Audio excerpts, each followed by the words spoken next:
Good afternoon, Kumruk Sudung. আপোনালোকক আকৌ খবৰ এটা জনাবলৈকে ফোন কৰি ৰিলছ এটা বনাবলগীয়া হ'ল।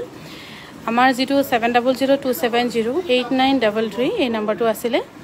যেটো আজি আমি ইমান বছৰে চলাই আহি আছিল আজি 7 8 10 12 বছৰে হ'ল কিন্তু সেই নম্বৰটো এতিয়া WhatsApp যেটো আছিল আমাৰ হেটো সাগে হ্যাকাৰ ললে নে কি হ'ল এতিয়া WhatsApp নম্বৰটো অটোমেটিক্যালি নাইকিয়া হৈ গ'ল আমাৰ ফোনৰ পৰা আৰু এতিয়া আমি ইনষ্টল কৰিব পৰা নাইকে সেইকাৰণে আমি এতিয়া আপোনালোকৰ অৰ্ডাৰবোৰ হয়তো আজি অলপমান অসুবিধা হ'ব আপোনালোকে প্লিজ নতুন এটা WhatsApp নম্বৰ লওক 9678284538 এই নম্বৰটোত প্লিজ যোগাযোগ কৰক যিসকলে আমাৰ পৰা কাপোৰ অৰ্ডাৰ কৰিছিলে যিসকলৰ পেমেন্ট হৈ আছিল আপোনালোকে প্লিজ আমাক 9678284538 এই নম্বৰটোত আপোনালোকে আমাক যোগাযোগ কৰক আৰু আমাৰ নিজৰ যেটো WhatsApp নম্বৰ আছিল আজি ইমান বছৰে চলাই থকা WhatsApp নম্বৰটো এবাৰ আকৌ নাইকিয়া হৈ থাকিলে কি খবৰ আমাৰ প্ৰথমতে ফেসবুক নাইকিয়া হ'ল তাৰ পৰা কি হৈছিল কিবা কিবি ঢেৰ এনেকৈ মানে আমাৰ বহুত প্ৰবলেম হৈ আছে বিশেষকৈ আমাৰ ফেসবুক WhatsApp বিলাকত হয়তো বহুত বেছি চকু হৈ গৈছে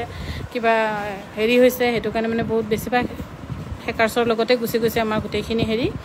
এখানে আপোনালোকে প্লিজ 9678284538 এই নম্বৰটো যোগাযোগ কৰক গিয়াকো যিসকলে কাপোৰ অৰ্ডাৰ কৰিছিল আৰু আমাৰ দোকানৰ ষ্টাফৰ পৰা ফোন কৰিব বাৰু যি কেটা এড্ৰেছ আমাৰ লগত এক্সিস্টিং ৰৈ গৈছে হেকেটা নম্বৰ বিচাৰি